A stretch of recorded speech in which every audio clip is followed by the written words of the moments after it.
Hi everyone, this is Jenny from Creation Peak. Today I want to show you how I use the Instant Pot to cook a whole 4-pound chicken. If you have a busy lifestyle and you want to eat healthy, I consider the Instant Pot a kitchen essential for optimizing your cooking time. Just some quick background. The Instant Pot is known as a multi-cooker because it performs many different types of cooking. Many models, for example, function as a pressure cooker, a slow cooker, rice cooker. There are so many different things you can do with this one machine. You simply plug it in and then you cook your food in the stainless steel pot that's found on the inside. If you don't have a lot of time to spend in the kitchen, you'll want to use the pressure cooker feature a lot because it drastically speeds up your cooking time without making the food taste bad. And just some background on me, I love to eat well. I love to cook. I do all kinds of slow cooking methods, and I even grow some of my own foods as much as possible. So I really care about taste. I just want to let you know you will not sacrifice taste using this machine. And what I love too is that after you're finished cooking, you only need to clean that one inner pot, which can even go in the dishwasher. So later in this video, I'll also show you how you can cook veggies in the same pot after the chicken is done. This also saves a lot of time with no extra cleanup. I love that. So we're going to start cooking this chicken. After plugging in the Instant Pot, you simply press the sauté button to start heating that inner pot.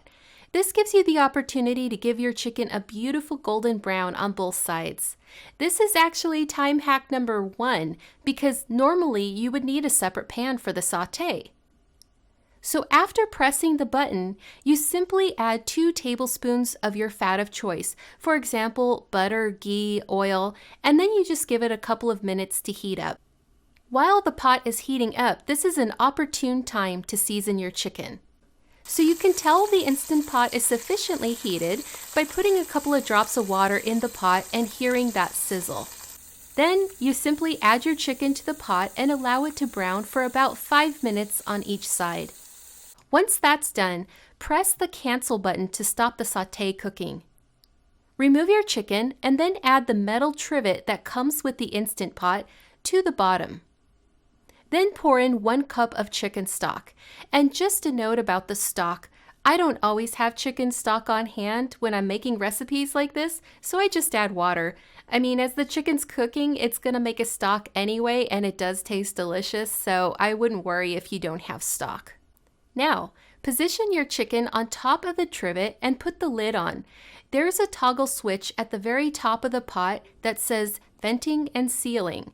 You want to set this to sealing, which is going to allow the pressure to build up in the Instant Pot.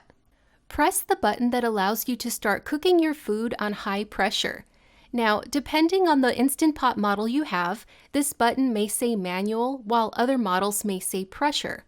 Once you've hit this button, hit the minus sign until it displays 28 minutes cook time. Now, I know that this seems like way too little time to cook a whole chicken, but this is pressure cooking, so this time is correct.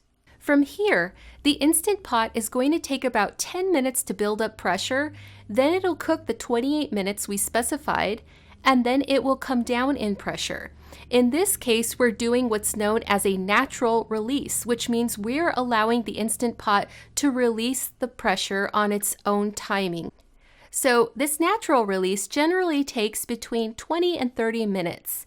So you can expect your total cook time for this whole chicken to be about an hour. And just for reference, this same size chicken usually takes about 2 hours in the oven. From here, I would set a timer for about 45 minutes just so you can check in and see what stage the cooking is at, and you can make sure to come back when the chicken is ready. When the chicken is done, move it to a platter where it can cool down for about 10 minutes. Now here's where that veggie time hack comes in. You'll notice there's a broth left over from cooking the chicken. I like to add thicker veggies like cabbage, kale, or in this case, green beans to the broth, and then set it to cook for 5 minutes. Your chicken needs to cool down anyway, so you can cook your veggies during this time. After adding your veggies to the pot, press the manual button and then set the time for 5 minutes. This time, the Instant Pot will come up to pressure a little bit faster since it just finished cooking the chicken. So instead of 10 minutes, it's going to be more like 5 or 7 minutes. So the total cook time is going to be anywhere from 10 to 15 minutes. I hope you enjoyed this demonstration, and here are some more Instant Pot tips to go along with this tutorial.